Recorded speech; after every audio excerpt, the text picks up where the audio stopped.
नमस्कार दोस्तों, सावन का पावन महीना प्रारंभ हो चुका है। आज के हमारे इस वीडियो में हम आपके लिए सावन मास के प्रथम सोमवार की पौराणिक कथा लेकर आए हैं। एक समय की बात है, अमरपुर नामक एक नगर में अमीर साहूकार रहता था। उसके कोई संतान नहीं थी, जिस कारण वो बहुत दुखी रहता था। संतान प्राप्ति के लिए वो हर सोमवार व्रत कर भोलेनाथ की पूजा किया करता था। संध्या के समय मंदिर में जाकर भगवान शिव के आगे घी का दीपक जलाया करता था। उसकी भक्ति देखकर माता पार्वती बहुत प्रसन्न हुई और भोलेनाथ से कहने लगी, हे प्राणनाथ, ये आपका सच्चा भक्त है, कृपा करके इसकी मनोकामना पूरी कर दें। यह सुन भोलेनाथ बोले, पार्वती, पूर्व जन्म के कर्मों के कारण इसके भाग्य में संतान सुख नहीं है। परंतु माता पार्वती नहीं मानी। तब भोलेनाथ ने स्वप्न में उस साहूकार को दर्शन दिए और संतान प्राप्ति के वरदान के साथ साथ ये भी बताया कि उसका पुत्र अल्प आयु होगा और उसकी आयु मात्र 16 वर्ष की होगी। यह सुनकर साहूकार प्रसन्न तो हुआ, परंतु साथ ही साथ चिंतित भी हो गया। ये सारी बात उसने अपनी पत्नी को भी बता दी। पुत्र के अल्प आयु होने की बात जानकर साहूकार की पत्नी भी बहुत दुखी हुई, लेकिन साहूकार ने अपने सोमवार के व्रत का नियम नहीं छोड़ा। कुछ समय बाद साहूकार के घर में एक सुंदर पुत्र रत्न पैदा हुआ, जिसका नाम उन्होंने अमर रखा। अब अमर 11 वर्ष का हो गया था, तो साहूकार ने उसे अपने मामा के साथ शिक्षा ग्रहण करने काशी भेज दिया। साहूकार ने उन्हें रास्ते के लिए कुछ धन दे दिया और कहने लगा, तुम जहाँ भी रात्रि विश्राम करो, वहीं यज्ञ आदि करके ब्राह्मणों को भोजन करवा देना। अमर अपने मामा के साथ यात्रा पर निकल पड़ा। रास्ते में वो एक राज्य में पहुँचे, जहाँ राजकुमारी का विवाह हो रहा था, परंतु जिस राजकुमार से उसका विवाह होना था, वो अचानक किसी कारण से एक आंख से अंधा हो गया।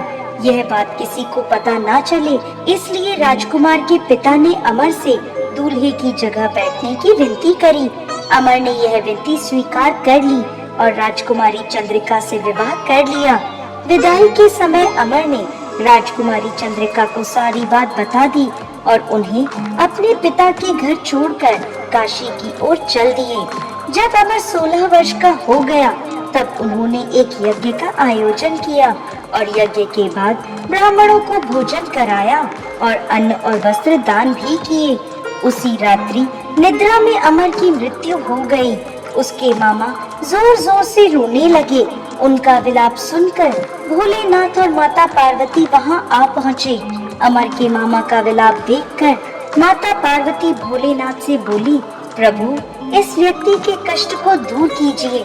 तब भोलेनाथ बोले, पार्वती, ये वही साहूकार का बालक है जिसे 16 वर्ष तक जीवित रहने का वरदान मिला था।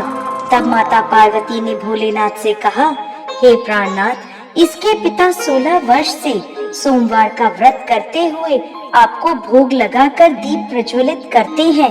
कृपा कर उनके दुख दूर कीजिए। माता पार्वती की ऐसी प्रार्थना सुन भोलेनाथ ने अमर को जीवन वरदान दे दिया। वरदान प्राप्त होते ही अमर जीवित हो गया। स्वस्थ होते ही वो अपने नगर की ओर वापस लौट चला। तब रास्ते में वह राजकुमारी चंद्रिका के पास आ पहुंचा। वहां के राजा और राजकुमारी चंद्रिका ने अमर को पहचान लिया। राजा ने राजकुमारी चंद्रिका को अमर के साथ उसके घर की ओर विदा किया। वहीं दूसरी ओर साहूकार और साहूकारनी यह जानते थे कि 16 वर्ष की आयु में उनके पुत्र की मृत्यु निश्चित है। इस कारण वो बहुत दुखी थे और कष्ट में अपना जीवन बिता रहे थे। तभी उनका पुत्र अमर राजकुमारी चंद्रिका के साथ घर पहुंच गया। अमर को अपनी नवविवाहित पत्नी के साथ देखकर साहूकार और साहूकारनी बहुत प्रसन्न हुए। उसी रात भोलेनाथ ने साहूकार को स्वप्न में दर्शन दिए और कहने लगे, हे साहूकार, तुम्हारे सोमवार के व्रत से प्रसन्न होकर मैं तुम्हारे पुत्र को लंबी आयु प्रदान कर रहा हूँ।